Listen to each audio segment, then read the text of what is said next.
Welcome to the Grubby Woodworking Shop.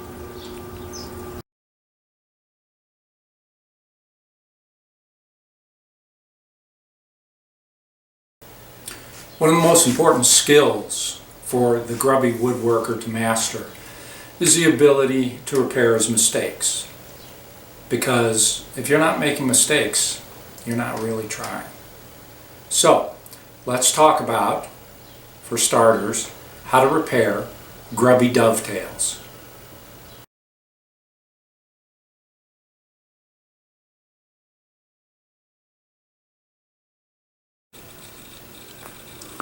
So here we have some typical grubby dovetails.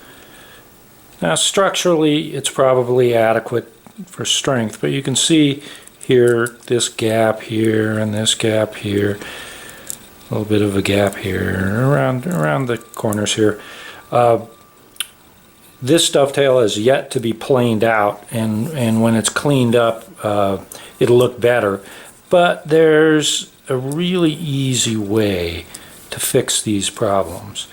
And one of the important reasons for being able to correct mistakes like this is that it gives the grubby woodworker confidence to undertake new techniques and more challenging projects. Because if you know that there's a good chance you can fix mistakes, you're more likely to take some risk.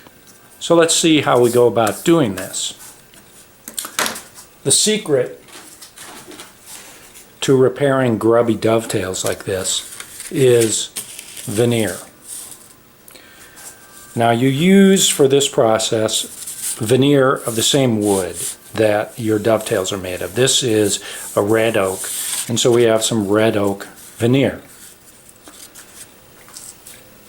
You begin by taking a piece of veneer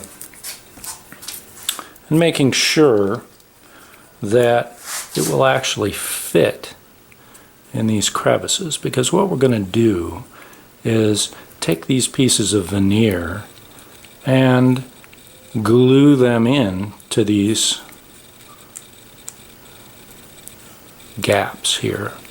Now, the reason this actually works is because you can align the grain with the one side of the gap. Here you've got grain going this way, but this here is end grain. So if you take your veneer, turn it this way, and glue it into that slot, your end grain is going to match this, the end of this tail. These are the tails and these are the pins, but it'll match this almost undetectably. So you can see that it's just about, in some of these it fits as it is.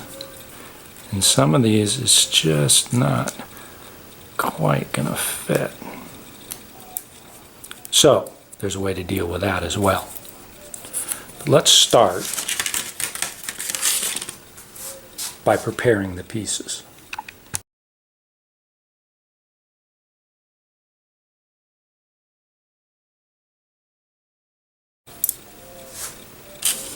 So we'll take our veneer. We don't need very much, and we'll just cut a strip like this. It'll probably break up into pieces, and that's all right. And what we need to do is match. And that piece is a little thin. You can do it piecemeal, but it's nicer to do it with just one slice. So let's start with this larger piece over here.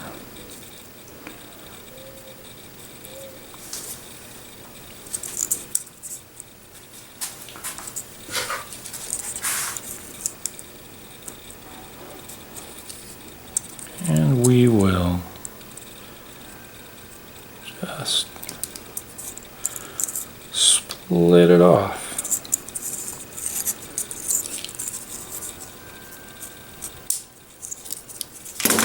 So we split off a piece. It's going to fit in, and it came a little short, but that's all right for a reason.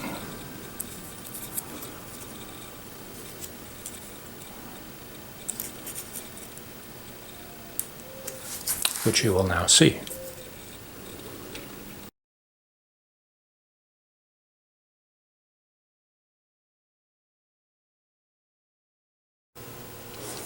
Often, the gap in the dovetail is thinner than your piece of veneer. So what you need to do is, with a round face hammer, I like this Japanese hammer, it's got just a barely convex face on it. Laying your veneer down on a flat surface, using the round face of your hammer, you gently compress. We're just trying to compress the fibers. You can reduce the thickness of the veneer in half this way.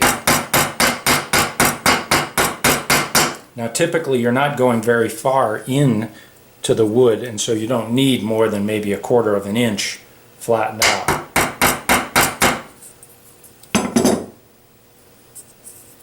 Let's see if you can see this. There's the unhammered end. There's the hammered end. So that's going to slide into the tighter slot. And when we put glue on it, it's going to then swell up. Once we've glued it and knocked it into the gap, the glue will cause it to swell up and fill the space nice and tight.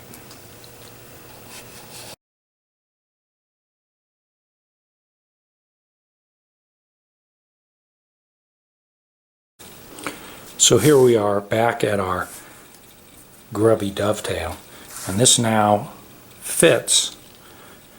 Not only does it fit all the way across, but when we hammered it, it actually flared it out a little bit, so it fills in lengthwise a little bit better, although there's still a little gap, but we can fix that.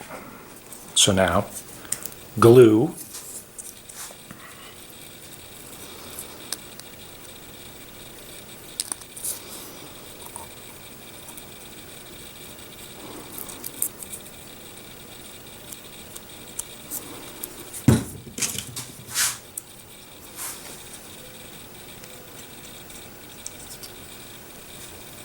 Tap it into place.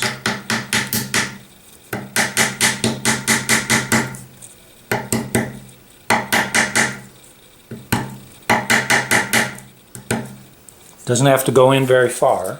If it does go in far, that's nice because it strengthens the joint, but this is purely cosmetic, and that will suffice.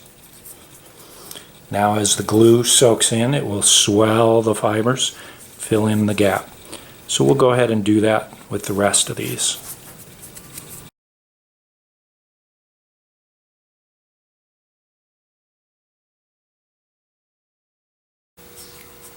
Okay, we have finished gluing in our pieces of veneer. I'll tilt it so you can see.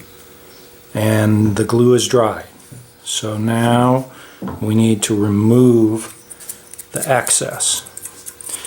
You have to be kind of careful because it's easier than you might think to tear out some of the fibers that are down into the gap. So we want to make sure we're taking it off perpendicular. Now there's a couple ways you can do it. You can do it with a sharp knife or a chisel.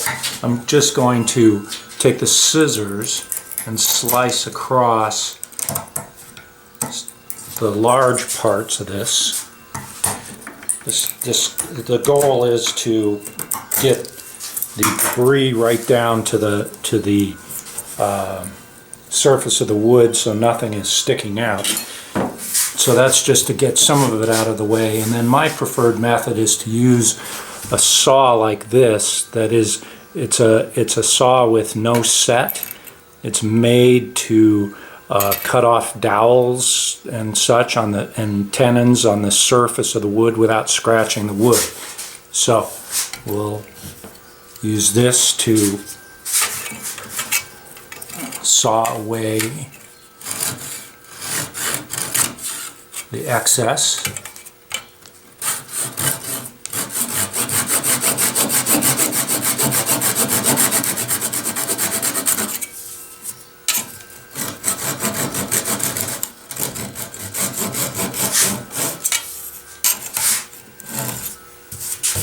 There we go. Now I'll tilt it again so you can see what we've done. Doesn't look seriously improved. It's still kind of obvious repair job, but we're going to plane it down, and that will change that.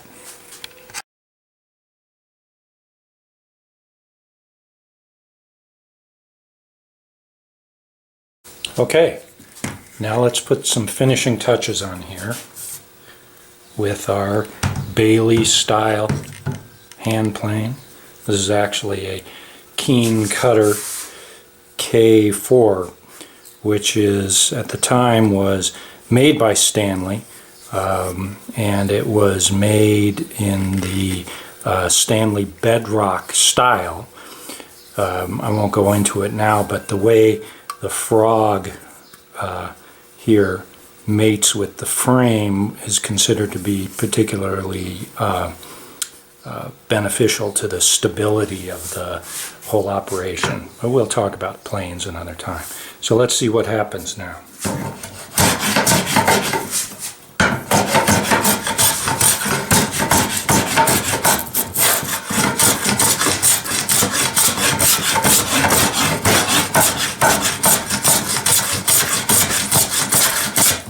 Now we're planing in this direction, because if we planed in this direction, once the blade of the plane starts to bite into the end grain of these tails, it's going to split it off the end. It's going to break off fibers and ruin our look. There's a word for that. I think it's mostly British, called spelching. So now you know a word, no one will know what it means.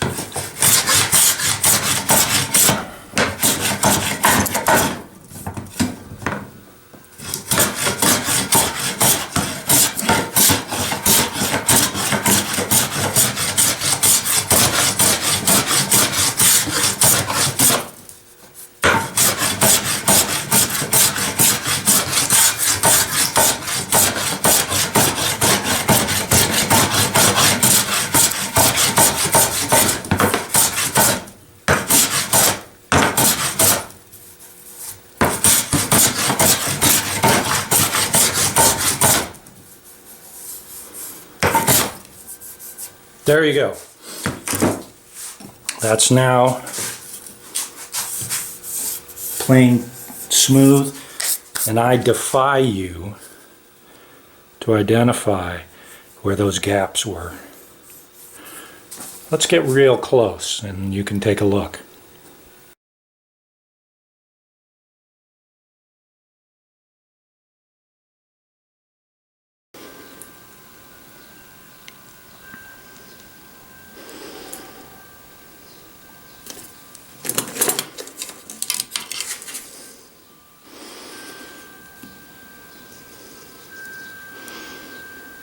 Okay, remember our gaps right here, here, here, here.